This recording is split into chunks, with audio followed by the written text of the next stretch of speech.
Bismillahirrahmanirrahim. Alhamdulillahi Rabbil Alameen. Wa salatu wa salam ala ashrafil anbiya'i wal mursaleen. Muhammadur Rasulullah sallallahu alayhi wa alihi wa sahbihi wa sallam. Tasliman kathiran kathira. Amma ba'du, my dear brothers and sisters, it's a beautiful day today, Yawm Juma, in the fall. As you can see, some of the leaves behind me are turning color. And I thought instead of speaking to you from inside, let me speak to you from outside so that you can also enjoy some of the beauty of this beautiful place that I am very, very blessed and lucky and fortunate to be in. Alhamdulillah. My brothers and sisters, today I want to talk to you about the fundamentals of leadership. Leadership is a topic that is very, very close to my heart and to which I have dedicated, or rather I must say, I have been engaged in studying it, in learning it, in teaching it, and in trying to practice it now for over 35 years. And I can say that probably my life is dedicated to the subject of leadership. And I want to condense for you my 35 years of learning in a few words. The first word that I want to say to you about leadership, the fundamentals of leadership, is to differentiate. To differentiate, you need to build trust. To build trust, you need to be reliable. And to be known for reliability, you need to deliver on promises. This is the process diagram of what leadership is. Let me tell you this now from the other side. When you deliver on promises consistently every single time, meaning that what you promise to do, you do. And you maybe do a little bit more, but definitely not less. And you never ever not deliver on a promise. So it begins with delivering on promises. To deliver on promises, to deliver what you promised, is a mark of your self-respect. It tells the world, you are telling the world how much you respect yourself. A person who promises something and does not deliver it is telling the world, I don't respect myself, so you also do not respect me. And believe me, nobody respects a person who does not deliver on promises, because a person who does not deliver on promises is unreliable. Tell me who respects an unreliable person? Nobody. When you deliver on promises, you become reliable. When you become reliable, you become trustworthy. And when you become trustworthy, you differentiate and you stand out from the rest of society, because society, generally speaking, is not reliable and not trustworthy. Look at it any way you like. This is the best thing that can happen to you, that you live in a society which is known for unreliability and for the lack of trustworthiness, because then it becomes so much easier for you to stand out on the basis of your reliability and trustworthiness. A man is as good as his word, and that is not a gender-specific statement. It is a statement of humanity, of the best that there is in humanity, which is that a person is as good as their word. If you cannot trust my word, then you cannot trust anything that I do. You cannot trust something that I give you in writing, because I might go back on that. You cannot trust me, period, because you cannot trust my word. My brothers and sisters, if there is one word that describes leadership, it is differentiate. Sheep are sheep, no matter how many they are. When you stand out, when you differentiate, you are not a sheep. You then become a shepherd. And when you become a shepherd, you are obeyed, you are followed. Even if that shepherd is a dog, he stands out. and he is obeyed and he is followed. Why should you differentiate? So that you can stand out. Why should you stand out? Because only then can someone follow you. People cannot follow someone who is indistinguishable, who is undifferentiated. A leader has followers because he or she stands out based on what their followers consider to be beneficial for them. People do not follow somebody who they consider to be either harmful or useless. People follow those who they consider to be beneficial. And that is why Allah subhanahu wa ta'ala told us about ourselves, the Ummah of Muhammad sallallahu alayhi wa alihi wa sallam. He said, A'udhu billahi minash shaitanir rajim, Kuntum khayra ummatin ukhrijat linnas, ta'muruna bil ma'rufi wa tanhawna anil munkari wa tu'minuna billah. In Surah Al-Imran, Allah subhanahu wa ta'ala said, you, O Muslims, are the best of people ever raised up for mankind. You enjoin al-ma'ruf and you forbid al-munkar, and you believe in Allah subhanahu wa ta'ala. This ayah defines our identity. People whose purpose of existence is to benefit others. This is our niche. This is our metric. This is the basis on which we will be judged when we meet Allah subhanahu wa ta'ala, whether we benefited others or not. This is our differentiator. It is based on this that we stand out and are distinguished from others. If we do this, we will be respected and loved, and we will have influence. Please note, the ayah does not refer only to our aqidah or our ibadat. It doesn't refer only to our creed and to our worship. Allah subhanahu wa ta'ala said that it is our job to enjoin all that is good and forbid all that is evil. This also shows us that we must collaborate with those who work for good and against evil, even if they are not Muslim. My brothers and sisters, today a lot of us are living in a state where we feel that our future is threatened. Let me give you some good news and bad news. The good news is that nobody in the world can threaten your future.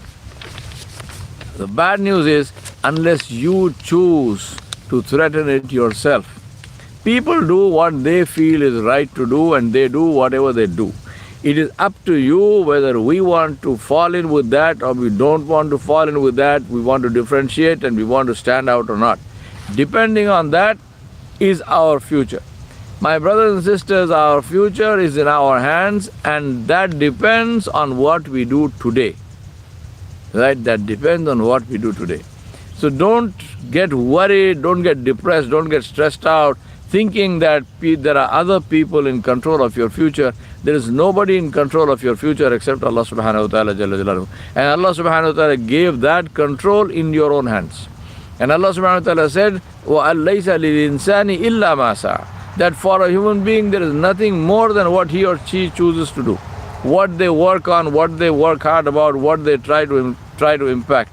If we decide to change our lives, if we decide to change our future, we can do that, provided we work on it now. In today's times, for example, when we are talking about taking precautions against COVID to protect ourselves and others, this is within the purview of this ayah of benefiting others, which it says about enjoining good and forbidding evil. When you differentiate based on benefiting people, you become beloved and you are popular, you are trusted, you are looked up to, and you become influential. People love those who give and they hate those who take. We were sent to take from Allah subhanahu wa ta'ala and to give to the people.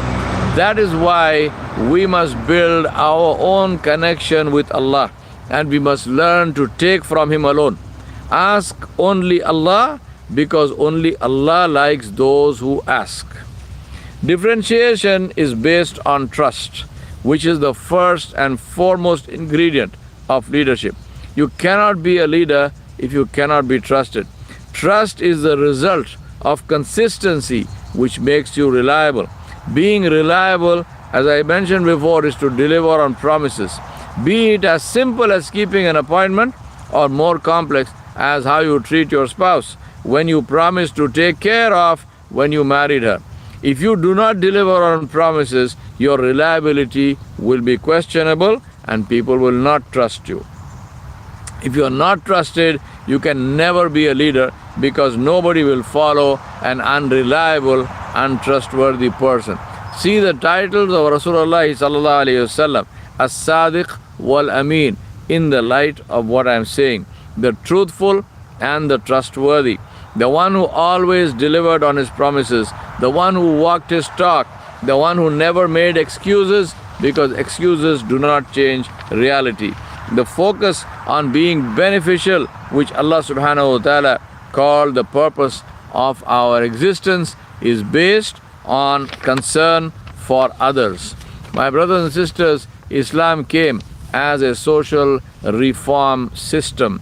It came to teach people that our actions have a twofold effect: visible effects in this life and invisible effects in the akhirah. And that is why Islam focuses on safety, which is salama for all, justice, adl, knowing that we are accountable to Allah subhanahu wa ta'ala alone, and compassion as a reflection of Allah subhanahu wa ta'ala's compassion and mercy, rahmah. That is why Allah subhanahu wa ta'ala told us in the ayah that we hear in every Juma khutbah, that reminds us to do justice and then some more. Inna Allah ya'muru bil adli wal ihsan wa ita'i dhil qurba wa yanha 'anil fahsha'i wal munkari wal baghi ya'izukum la'allakum tadhakkarun. Allah subhanahu wa ta'ala said, the ayat of Surah An-Nahl, verily Allah subhanahu wa ta'ala enjoins al-adl, justice, and al-ihsan, excellence, doing more than what justice requires, and helping, giving help to kith and kin, which amounts to all that Allah has ordered us to do with our relatives, and Allah forbids al-fahsha, which is all shameful acts and sins, and al-munkar, which is all forms of disbelief and rebelliousness, and al-baghi, which is oppression. He admonishes you that you may take heed. In the words of Rasulullah sallallahu alaihi wasallam, on the authority of Abu Sa'id al-Khudri radiyallahu anhu, who said, I heard Rasulullah sallallahu alaihi wasallam say, whosoever of you, whichever of you sees anything evil, let him change it with his hand. And if he is not able to do that, then let him change it with his tongue, let him speak out against it. And if he is not able to do that, then with his heart, and that is the weakest of faith. And this is a Sahih Hadith in Muslim. Being an idle spectator is not an option. If there is something that you can do, it is only if you are totally helpless that you are ordered to hate the act that you are witnessing, meaning not participate in it, and to know that it is wrong. And that is what Rasulullah ﷺ called a sign of weak faith, weak iman. Islam is all about contribution, so let us measure our own. In the words of Michael Harry, if you want to see, Michael Harry was the originator of the Six Sigma quality method. In the words of Michael Harry, if you want to see what people value, see what they measure. Let us take being beneficial as the purpose that Allah subhanahu wa ta'ala created us for, and will measure us on, and ask ourselves, is this our top concern today? Is this our top concern? How am I beneficial? Is this the question that we ask most often? I will ask you to do an exercise. Go into your WhatsApp, see the messages that you have sent to people in the last 1 week, from last Juma to this Juma, and see which of those messages is concerned about how beneficial you are to people. Do my messages reflect my concern for others or not? Or are my messages just forwarding stuff from all over the place, and today we live in a world where most of that stuff is negative? What are we doing? My brothers and sisters, is the question that we ask most often, am I or are we being beneficial? And if so, how? Right? Ask this question. Is this a question that we ask in our board meetings, for example? Is this something we ask in our homes, to our families? How were we beneficial this week? To whom and in what way? Do we ask this question? And if we don't ask this question, then how do we know that we are fulfilling the purpose of our creation? Remember, what we don't measure, we don't know. What we don't know, we can't control. What we can't control, we can't guarantee. If you want to guarantee something, you have to control it. To control it, you must measure it. Only then we will know what we are doing, how much, what adjustments need to be made. So let us start measuring. Let us ask this question in every meeting. Let us ask this question at home. Let us ask this question to ourselves. Let us be uncomfortable. Discomfort is a sign of change, which we need very badly. Discomfort will lead us to do something to become beneficial. Another thing to do is to speak to our neighbors and ask them what they think of us. Not email service. Speak face to face. In GE, we have a system called VOC, Voice of Customer, where we have customers come into a GE facility to talk to us about their experience of users of GE services and products. The job of GE executives and managers is simply to listen and take notes, and then to deal with grievances and service failures and report back to the customers so that they know that their feedback was useful and didn't just go down the hole. And GE is able to build a loyal customer base on this basis. Who are our customers? As Muslims, who are our customers?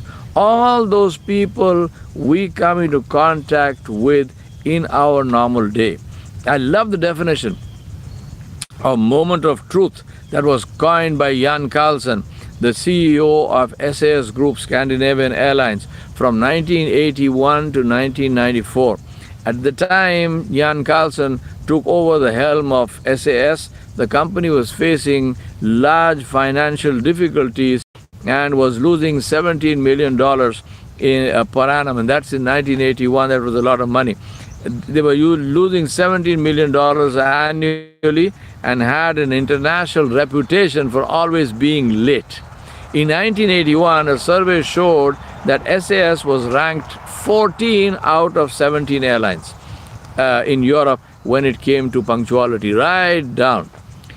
Furthermore, the company had the reputation of being extremely centralized, where decisions were hard to come by, to the detriment of customers and shareholders and staff. Jan Carlson revolutionized the airline industry through an unrelenting focus on customer service quality. Within 1 year of what was the result? Within 1 year of taking over SAS, it became the most punctual airline in Europe, and they started on an ongoing training program called Putting People First. This was developed by Klaus Moller of Time Manager International. I was one of the people who took that course in India in 1994. The program was focused on delegating responsibility away from management and allowing customer-facing staff to make decisions to resolve any issues on the spot. These changes soon impacted the bottom line as well, and the company, from being a loss-making company making $17 million loss per annum annually, in 1 year in 1982, this company made a profit of $54 million. 1 year after Jan Carlson took over as the CEO. The SAS turnaround is one of the most famous examples of what the right focus can do, and it's a case study that has been referenced in many studies widely in management literature. Jan Carlson used the phrase moment of truth. He defined it very beautifully. He said a moment of truth is, he said, in SAS we have 50,000 moments of truth every day. His definition of moment of truth. I want you to listen carefully, memorize it if you can. He said, it is that moment when a customer or a potential customer comes into contact with any aspect of our business and has an opportunity to form an opinion. The moment of truth is that moment when a customer or a potential customer comes into contact with any aspect of our business and has an opportunity to form an opinion. Customer service consists of knowing, controlling, and measuring the quality of our response to each moment of truth. To relate this to ourselves as Muslims and to our institutions, movements, and enterprises, how do you think we will measure on this scale? What we need to do is to identify where our customers come into contact with us and our activities, remembering that a lot of that contact may be remote, unknown to us, silent, and in passing. But the opinions formed are real and long-lasting, if not permanent. It is important, therefore, to identify those moments of truth and determine what happens at each of them.